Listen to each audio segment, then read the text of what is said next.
अस्सलाम वालेकुम नाज़रीन, प्रोग्राम गपशप आप देख रहे हैं नाइमरोज टीवी इंटरनेशनल। हमारे चैनल को सब्सक्राइब कर बड़ा जबरदस्त वाकया आज आपके लिए लेके आया और आपने शायद इस तरह का पहले नहीं सुना होगा। हुआ ये कि ये एक खतून है, तो ये बता रही है कि मैं यूनिवर्सिटी जाती थी तो बड़ी अच्छी तालीम हासिल की। हुआ ये कि यूनिवर्सिटी में जो आज से कुछ अर्सा पहले लोगों में कोई शर्म थी, हया थी, तो मुझे मुख्तलिफ लड़के जो थे वो कहते कि हम आपको पसंद करते हैं, तो मैं किसी की तरफ तवज्जो न देती, मैं अपनी तालीम की तरफ तवज्जो देती। मगर कहती कि एक लड़का था जिसका नाम कमाल था, तो वो बड़ी दिलचस्पी ले मेरे में और मैं काफी अच्छी जिंदगी गुजार रही थी। खाते पीते लोग थे हम लोग, गाड़ी हर चीज हमारे पास थी।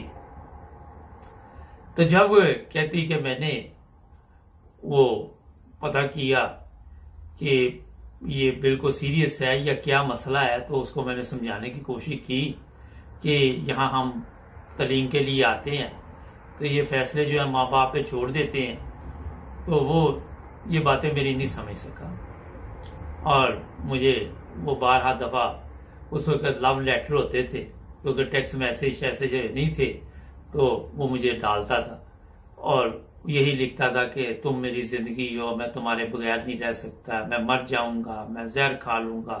मगर खाया नहीं उसने। तो फिर हुआ ये कि मैंने उसको ये कहा कि देखो, मुझे तालीम मुकम्मल करनी है, मैं यहाँ पढ़ने आती हूँ और हम पूरी फैमिली जो है वो तालीम याफ्ता है, तो मुझे आप किसी गलत रास्ते पे ना लगाओ। उस लड़के को थोड़ी बहुत ही समझ आ गई। तो जब मैंने तालीम कहती मुकम्मल की, तो फिर उसने मुझे कहा कि मैं अपने वालिदैन को आपके घर में भेजता हूँ, तो आप अगर आपके वालिदैन भी जिस तरह आप कह रही हो कि वालिदैन पे छोड़ देते हैं, तो अगर वो मान जाए तो हमारी शादी हो सकती है। तो मैंने कहती सोच समझ के काफी, तो मैंने कहा हाँ, आप अपने वालिदैन को हमारे घर भेज दें। तो कहती एक दिन फिर उनके वालिद और वालदा और बहनें हमारे घर आई। तो जब वो हमारे घर में पहुंचे तो पता चला कि ये कोई इतने अमीर लोग नहीं है, कोई खाते पीते लोग नहीं है, नॉर्मल से हैं, जिसको आप पाकिस्तान में कह सकते हैं मिडिल क्लास। तो मेरे वालिद और वालदा को मिलकर उनके साथ कोई खुशी नहीं हुई और मैंने जब अपने वालिदैन को बताया कि ये मेरा क्लास फेलो है, हम इकट्ठे पढ़े हैं, तो फिर भी वालिदैन ने कहा कि बड़ा मुश्किल है कि आप एक अच्छी जिंदगी गुजार रही हो, कल को इन लोगों में जाओगी तो आपके लिए ये मुश्किल पैदा हो जाएगी, आपके जो खराजात हैं ये कैसे बर्दाश्त कर सकेंगे। इसकी बहनें अभी तक बैठी हुई जिनकी शादियां होनी है, उस पर भी अखराजात होंगे, ये वो बड़ा जो हमारे माशरे का तरीका कार है, काफी लंबा लिखा हुआ है, मगर मैं मुख्तसर कर देता हूँ इसको।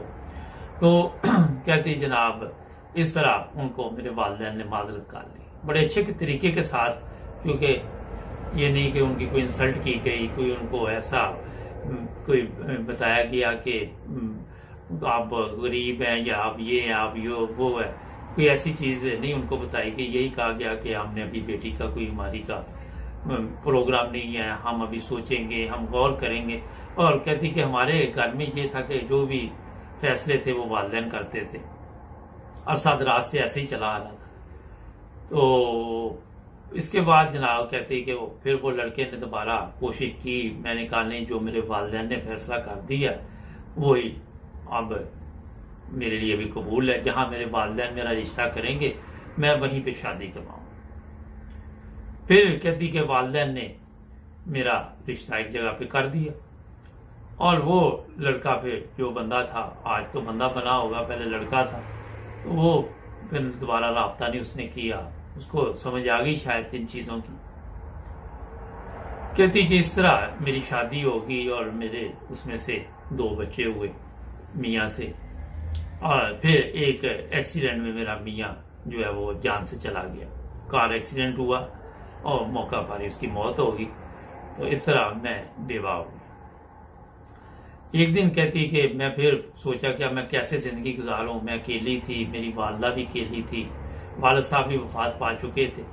तो इस तरह मैंने वालिदैन के घर में ये सोचा कि हम इकट्ठे रहें ताकि मैं बच्चों को अपने जो है उनकी परवरिश करूं। तो कहती एक रात हम सोए हुए थे, तो अचानक रात को हमें पता ही नहीं चला कि किस वक्त हमारे घर में डाकू आ गए। और डाकुओं ने आके सबको जनाब, जो हम 4 लोग थे 5 लोग थे, बच्चों को तो पता ही नहीं चला, मुझे और मेरी वालदा को उठाया और कहने लगे कि जो भी है चीजें मुझे खुद ही निकाल के ले आओ, इससे पहले कि हम कोई ऐसा काम करें, तशद्दुद करें, ये करें वो करें।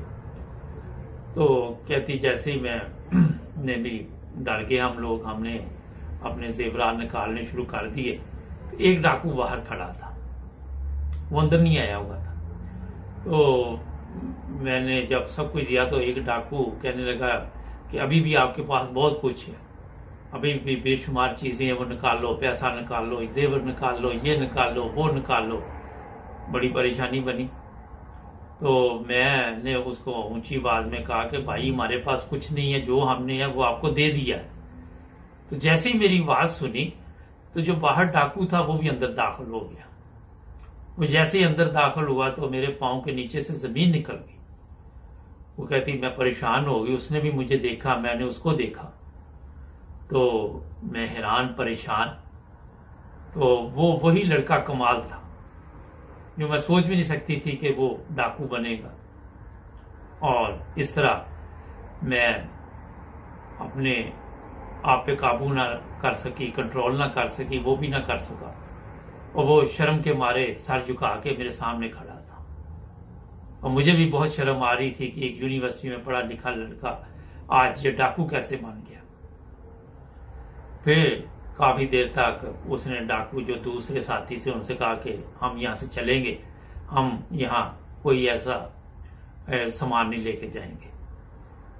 तो इस तरह उन्होंने हमारा सामान वहीं पे छोड़ दिया और वो चला गया कमाल अपने साथियों के साथ।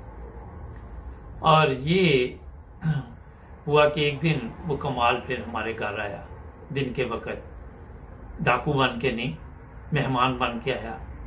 तो मेरे साथ में मुलाकात हुई, अम्मी से भी हुई। तो उससे मैंने पूछा कि तुम इन हालात में क्यों पहुंचे, क्यों तुमने ये काम गलत शुरू किए। तो वो कहने लगा कि बदकिस्मती ये देखे कि हम बैंक से कुछ कर्जा लिया, बैंक वाले हमें परेशान कर रहे थे, बहनों की शादी करनी थी। और जिस दिन हम डाकू बन के आपके घर में आए, वो पहला दिन था हमारा, कि पहले दिन ही हमने सोचा कि इस घर में डाका डालेंगे। हमें तो पता ही नहीं था कि आप लोग यहाँ पे रहते हैं। तो जब आपको मैंने देखा तो मुझे, आप सोच नहीं सकती मेरे ऊपर क्या गुजरी, कि मैं पूरे 2-4 दिन हुए सो नहीं सका, परेशान हूं ज़हनी तौर पे। तो उसने बताया कि कर्जे इतने चढ़ गए हमारे ऊपर। और फिर मैंने ये 3-4 लोग साथ में लाए। तो मैंने कहा चलो कोई घर लूटते हैं, वहां से लेके जेवर जूवर जो भी है, तो अपने कर्जे उतारते हैं। जहां जहां से कर्जे लिए हुए थे वो लोग परेशान कर रहे थे। तो मगर हुआ ये कि आगे से आप निकल आई तो मेरा जमीर ही नहीं गवारा किया कि मैं आपके घर से एक चीज भी लेके जाऊं।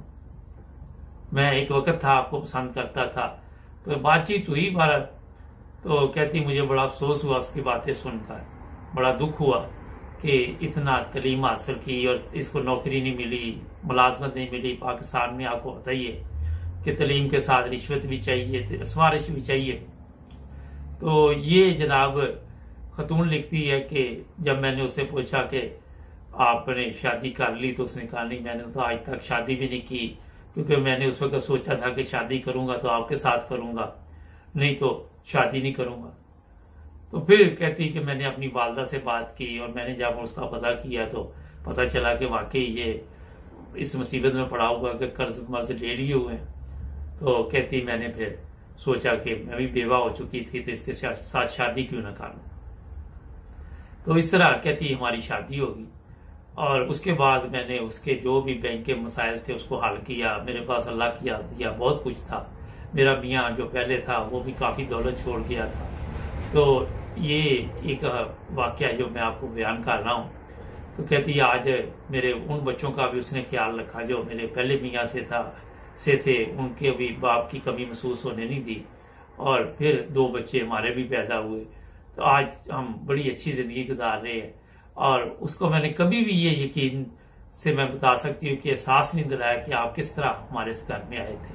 कहती कभी आज तक मैंने इस बात की हमने किसी को जिक्र भी नहीं किया, और क्योंकि मेरा मियाँ मेरी इज्जत है, और जो उससे गलती हुई अगर उसने अपने आप को ठीक कर लिया और वो पहली गलती थी तो मुझे यही खुशी है।